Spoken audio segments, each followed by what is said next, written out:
What's up guys, and welcome back to another episode of the Realistic Summer Career Mode. This is episode number 47, and we start today's episode off on the back of a huge defeat. Yep, our first loss in a while coming at the Etihad to Chelsea. But the bad news was it wasn't in the league, where as things stand we're still top by 8 points, clear of Thomas Tuchel's Chelsea with 10 games to go, and destiny firmly in our own hands to win the Premier League title. It came in the cup. Knocked out of the FA Cup in the quarterfinals, asked to win a domestic double this season. We were knocked out of the FL Cup in the quarters. We were knocked out of the FA Cup in the quarters, and that means now it's all or nothing. One trophy remaining out of the three. Bottle this, and I'm sacked. Absolutely no doubt about it. And this could be the turning point of the season. Chelsea away, Stamford Bridge. Just beat us in the FA Cup quarter-final, knocked us out in our own backyard, and now travelling to a raucous Stamford Bridge. This was pressure. Chelsea, West London, top two battle. And Lord knows, if we lost this game and the gap counted to 5, I would be absolutely bricking it. So right from the very first whistle, I thought, okay, in the FA Cup quarter-final Etihad, I got no chance at all. I was absolutely awful in that game, no doubt about it. Chelsea defence, to be fair, was really good, but I really underperformed massively. So I thought, in this game, let's just go out straight away from the very first whistle. And after peppering Mendy's goal with shots early on, 12 minutes in, we got the breakthrough. Erling Haaland with another. Chelsea 0, Man City 1, and a relentless pressure to start the game off pays off. 27th of the season in 29 games, going for that new record to beat Salah's 32 and still having the chance of 40. But heading into the game, I did not care one bit about Haaland's individual goal scoring record. I know he's going to win the Golden Boot. I'd love to get a record with him, but my only goal is to make sure we win this Premier League. My job depends on it. But 20 minutes in, 10 minutes later, God, I'm sick of this guy. I am sick of him. I sold him to Chelsea in the summer. I had no plans to use him whatsoever with Haaland coming in. Gerard Moreno has scored against me in every single game this year. Every single game. Talk about getting your revenge. Does once again. Chelsea won, Man City won, but I still felt we'd been a better team in the first half. 5 minutes before the break, Haaland almost caught Mendy out as we were still tied at 1-1, and our final chance falling right before half-time. Bernardo Silva to Ruben Diaz, off to Rodri. He finds Haaland on the turn, but Mendy makes the save, and Chelsea survive heading in to half-time. So it's still tied at 1-1, still deadlocked. It was still quite nervy, but I knew I'd been the better team. So in the second half, I thought, if we get to one more chance, I know I'm going to take it. I know I will. And with 6 minutes to go, yes, get in! There it is! And the celebrations are as accurate and realistic as they should be. The kettle air comes off the bench, and you know, I talk about this all the time, man. Like, since these celebrations have been added into the game since FIFA 20 and on the next gen consoles,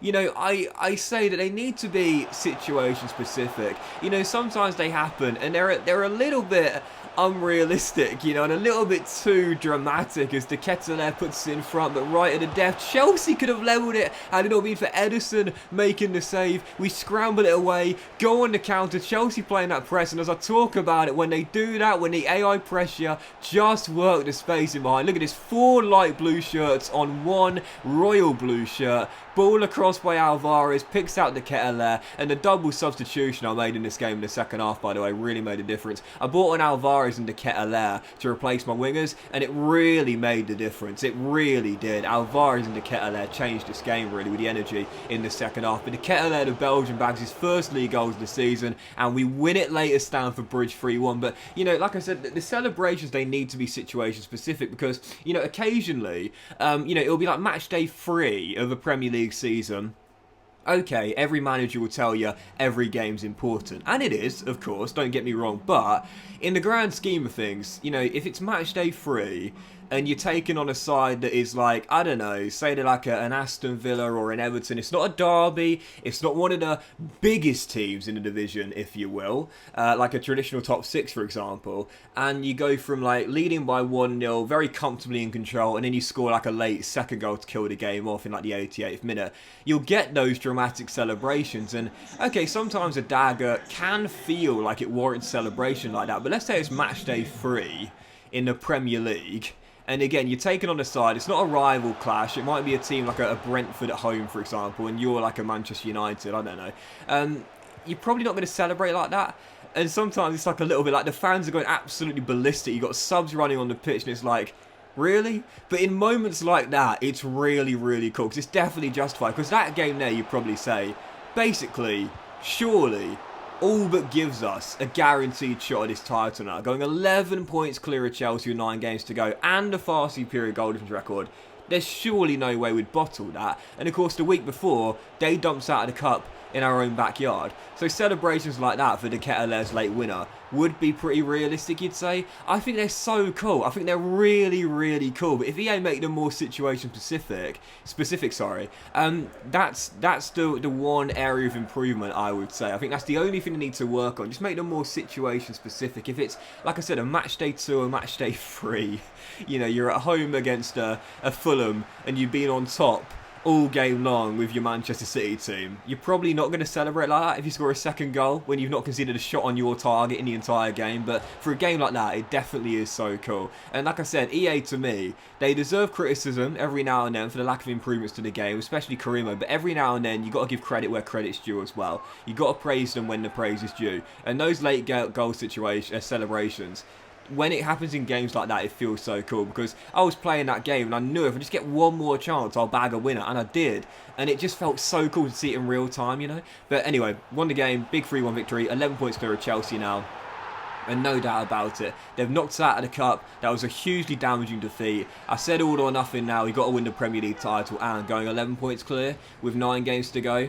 What an opportunity we got. Surely we won't choke this. So the following game was Aston Villa away at Villa Park. Jack Grealish has scored back-to-back against Aston Villa. You love to see it. KDB put us 2-0 up right before the break, and whilst Matheus Cunha did pull one back for Gerrard's side later on, we held on for the victory. So yeah, back on track there in the Premier League with back-to-back victories. And as you can see, we're now 11 points clear of Chelsea still with 8 games to go. The Gunners jumped into second for both us and Thomas Tuchel's side, who got games in hand on Mikel Arteta's side. So 11 points clear of the Gunners and Chelsea as well. And we also have a game in hand on Mikel Arteta's Arsenal team as well. So no doubt about it. With the goal difference swing as well, that's the key as well. The goal difference right now is massively, like absolutely massively in our favour. Like, we are so clear in terms of goal difference right now. So really, it feels like we've got a 12-point gap with 8 games to go. Because if we finish on level points with Arsenal and Chelsea, we bottle it in the final few games. So long as we don't lose by like 3 goals every game, and Arsenal and Chelsea don't win by like 3 goals every game, we'll still be champions. We'll still win the title on goal difference, because we're so far clear right now of both of those London teams. So yeah, no doubt about it. 8 games to go, and I think I only need to win 4 of them to win the championship, or possibly 5, but no doubt about it now. Title ours to lose. Anyway, first game of April, Spurs here at the Etihad Stadium, and I want this title wrapped up as quick as possible. Of course, after going out of the FA Cup, my manager rating, as you'd expect, is dropping very quickly, and I know for sure, not before long, I'm going to get a performance review meeting being scheduled. So the quicker I can win the Premier League title, the better. Try and keep myself in the job for next season and keep the board happy, and at least, if nothing else, let me see out the Premier League season and win a Premier League winners medal. So Spurs, first game of April here at the Etihad Stadium. Great unbeaten stretch in the Premier League, but Leon Goretzka, the former Bayern midfielder, put Spurs in front. We were down by 1. And oh my goodness, when you talk about missing opportunities, couldn't believe it. Hit the woodwork in the first half, had a ball basically cleared off the line with 10 minutes to go. We were still down by 1. We'd had so many opportunities, and late on in the game, as Robin plays through Batman, Erling Haaland, for the second time in the game, hits the post, and Spurs hold on. Conte's team get the victory. Big win there for their pursuit of Champions League football, and a loss at the Etihad courtesy of the German midfielder Goretzka, and a 1-0 defeat. How I didn't get at least a point in this game, I don't know. Hit the woodwork twice, had a ball virtually cleared off the line through Konate, I think it was. Really, really poor result there. And don't get me wrong, I mean, 11 points clear, we can afford a couple of defeats, but I don't want them. I want this title wrapped up. I don't want the pressure. I want it in the bag with games to spare, so I can say to the board, look, I know the FA Cup was a failure, Just give me one more year. We're back in Europe next season. Just give me one more year. So, yep, lost there at Spurs at the Etihad Stadium for our following game and our final one today. I thought, you know, if I don't win this, I am going to be thinking, yeah, we might end up losing this title as well. Because this is Newcastle United away at the St James's Park, sorry. They were relegated in Season 1, bounced back last season, but this year, they're rock bottom of the Premier League table and have been all season long. The Magpies back in the top tier after their promotion last season, haven't adjusted at all. They're bottom of the table, and there's no doubt about it. This should be a banker. Starting the game off, we started that way with intensity. Bernardo Silva opens the scoring, makes it 1-0. We have the early advantage, and then 15 minutes in the chance for a quick-fire double. Foden crosses to the middle, and there is Robin once again, Bernardo Silva to make it 2-0. I said in the last episode, man, he has been so good for me this year. Haaland's my player of the year, of course, don't get me wrong, but like Bernardo Silva, when the ball's at his feet, I just feel so in control. I really do. You know, there's players you use where like the ball's at their feet, you just know what to do. Do you know what I mean? Whether it's passing, dribbling, or in these cases here against Newcastle shooting, I just know how to get the best out of him. So yeah, we were leading by 2, courtesy of our Portuguese playmaker. John Joe Shelvey would make it 2-1, but I was thinking, surely not.